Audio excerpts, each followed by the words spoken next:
Бисмиллахир-рахманир-рахим. Алхамдулиллах, вассалату вассаламу аля расулиллах. Аса қамқұр, ерекше мейірімді Алланың атымен бастаймын. Бүгінгі ақшам уағызы бағдарламасының кезекті тақырыбы дәстүрдің діндегі орны деп аталады. Дәстүр сөзді арабтың дәстүр деген сөзінен шығады. Мағынасы заң дегенді білдіреді. Бүгінгі күнде араб елдерінде дәстүр сөзі конституцияны меңзейді. Яғни олар өздерінің конституциясын дәстүр деп атайды. Дәстүр қазақ ұғымында қазақ халқының жылдар бойы, ғасырлар бойы қалыптасқан өмір сүру салты, әдет ғұрпы сияқты мәдени құндылыққа айтылады. Құранда жалпы әр елдің өзінің дәстүрі, салты, әдет ғұрпы бар екені аяттарда келген. Мысалы, Құжырат сүресінің 13-ші аятында Алла тағала былай дейді: Аузу биллахи минаш шайтанир раджим. Я айюхан насу инна халақнакум мин закарин ва унса ва жаалнакум шуубан ва қабаиля литаарафу инна акрамакум индаллахи атқакум. Мағынасы: ва адамзат, мен сендердің әдет ғұрып дәстүрлерімен танысып, бір-бірлеріңді тануларың үшін ұлттар мен ұлыстарға бөліп жараттым. Алланың алдында ең ардақтыларың тақуа өмір сүргендерің делінген. Демек, әр халықтың өзінің әдет ғұрпы, салт, дәстүрі бар деген сөз. Әр халықтың өзінің мәдениеті бар деген сөз.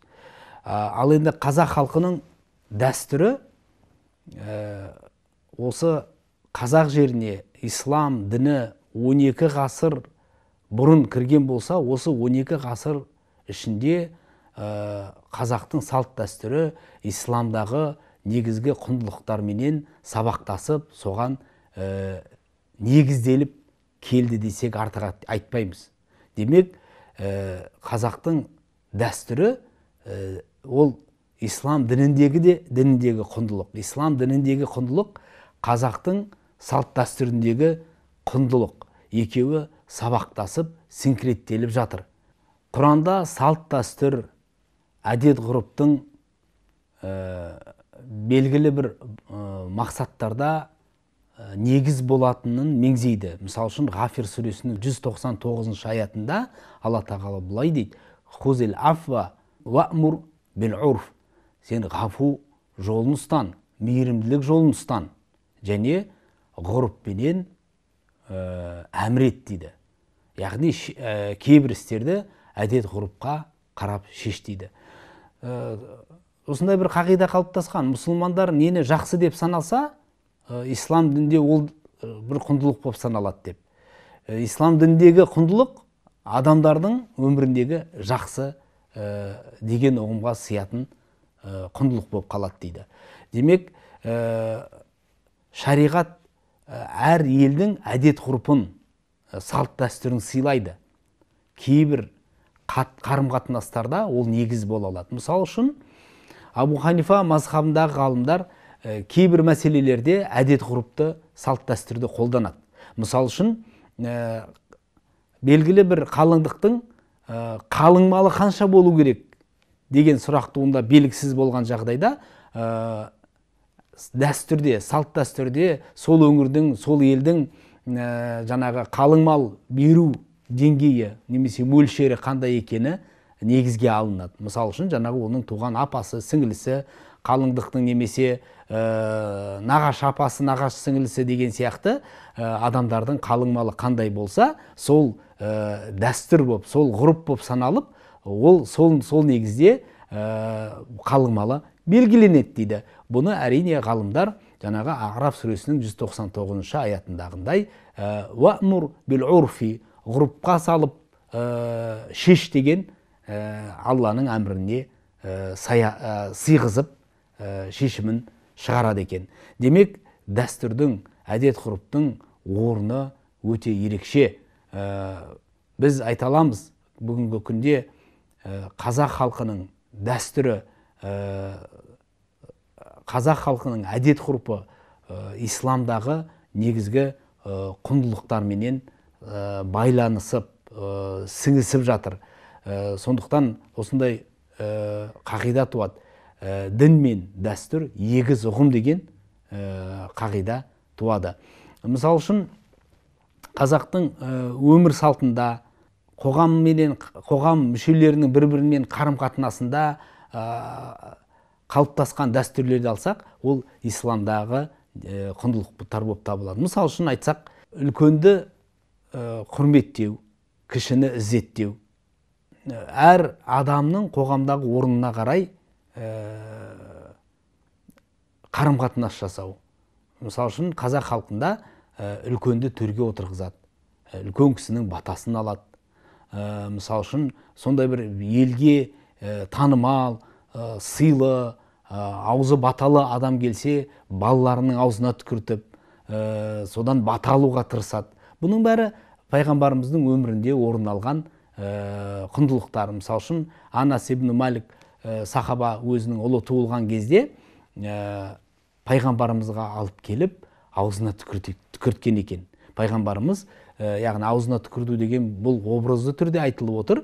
Пайғамбарымыз құрманы шайнап, сол құрманың жаңағы езілген жұмсақ құрманың сөлін баланың таңдайына жаққан. Бұны шариғатта тахник дейді. Қазақтың жаңағы аузына түкіртуіне сай келеді. Сондай-ақ үлкен адамды төрге шығарып, одан бата сұрау, батагөй адамды құрметтеу, бұл да шариғаттың негізінде бар нәрсе.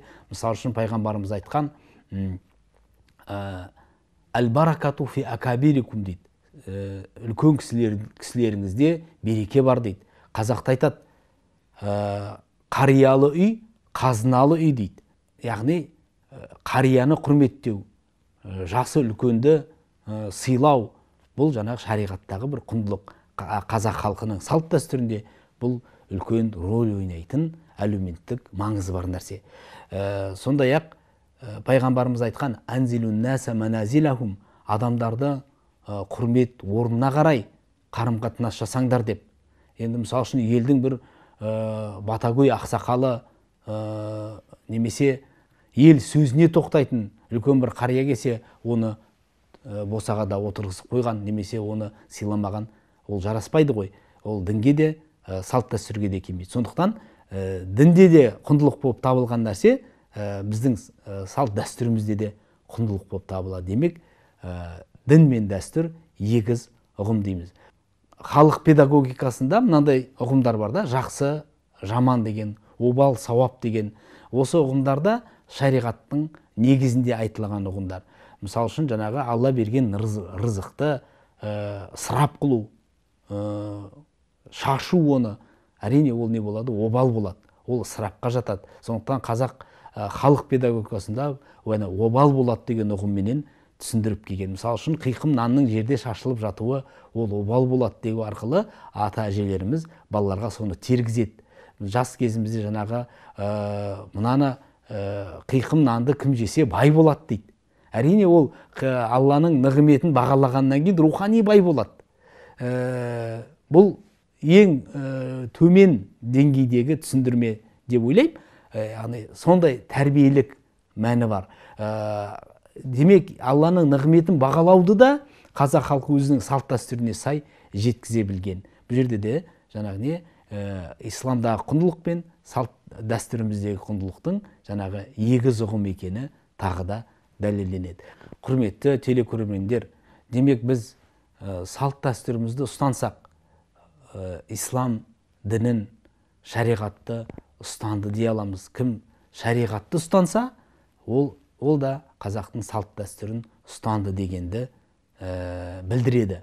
Демек, біз өзіміздің салт дәстүрімізді құрметтесек, оны Алланың разылығы үшін, рухани баю үшін істесек, Алланың алдында ол үлкен әжір сауапқа кенелтпек.